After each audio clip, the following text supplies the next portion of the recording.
Oh, hello, and welcome to another Today's Decay, where we celebrate births and beginnings of everything important since the dawn of time. And I missed 2 in a row. So sorry about that. Been having a really good time. So we'll have to get to September 15th and 16th next year. So September 17th, now, on this day in 1839, Ira Erastus Davenport was born. The Davenport brothers had a spirit cabinet where music would play, seemingly from another world. I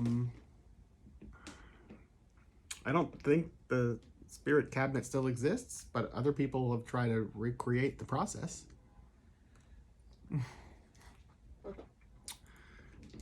Anyway, also on this day, Edgar G. Ulmer was born in 1904.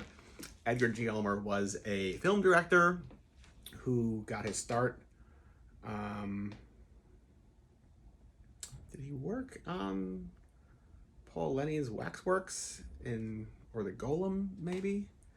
Paul Wegener's The Golem in Weimar era Germany. Either way, he came to America and directed The Black Cat, which is such a fantastic film, like an Art Deco haunted house movie. Boris Karloff, Bela Lugosi. Karloff's got this satanic get up and like pompadour hairdo. And Edgar G. Ulmer was in love with this studio executive's wife. They were in love with each other, and it was told to him that you better leave her alone, or you will never work in Hollywood again. And so the two of them decided they're going to keep going, and they were like not allowed to work in Hollywood. And so he went to New York, where he worked in low budget films for the rest of his life, based out of New York, together with her. One of his great low budget films out there would be Detour. Speaking of filmmakers, also on this day, 1926, Curtis Harrington was born. Curtis Harrington was the director of Queen of Blood, Night Tide with Dennis Hopper, a really creepy film. He did a whole bunch of short films that were like occult in nature with Cameron the Witch. He ran in the same circles as Jack Parsons, Kenneth Anger, Anton LaVey. I met Curtis Harrington a couple times at some of Forey Ackerman's birthday parties, and we sat and talked about movies and life and what makes us tick. And he was really a fascinating guy.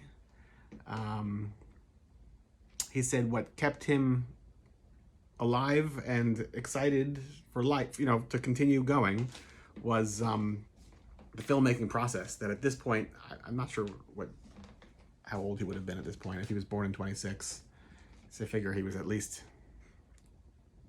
high 70s, right? So he was filming a Edgar Allan Poe anthology film as the director and starring as Edgar Allan Poe himself.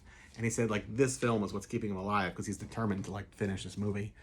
And it was very, very inspiring. And then when he did eventually pass away, Kenneth Anger, who, of course, was the writer of Hollywood Babylon, who they were close, at least at times. So Kenneth Anger shows up to Curtis Harrington's funeral with these giant wreaths with Kenneth Anger's name on them, making it seem like they're not from Kenneth Anger, they're for Kenneth Anger at Curtis Harrington's funeral, like as if he's like taking over his friend's funeral.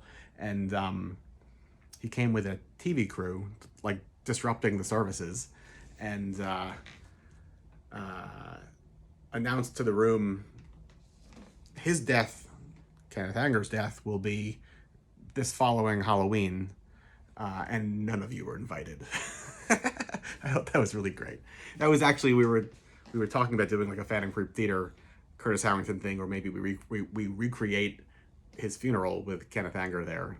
He told all these crazy stories about how they created a homunculus out of a mandrake root, which is like an artificial creature from the semen of a hanged man that hangs from a gallows, that a mandrake root grows, and a homunculus can like come from it, basically. That they brought one to life in Jack Parsons' Pasadena house, which I don't believe had anything to do with Jack Parsons then blowing up his house and dying in it, but it would have been the same house that the homunculus was in. Yeah. What else? That's it. Good night. Oh, all right. I guess that's it. Oh, it's all right. Yeah, that's it. Good night.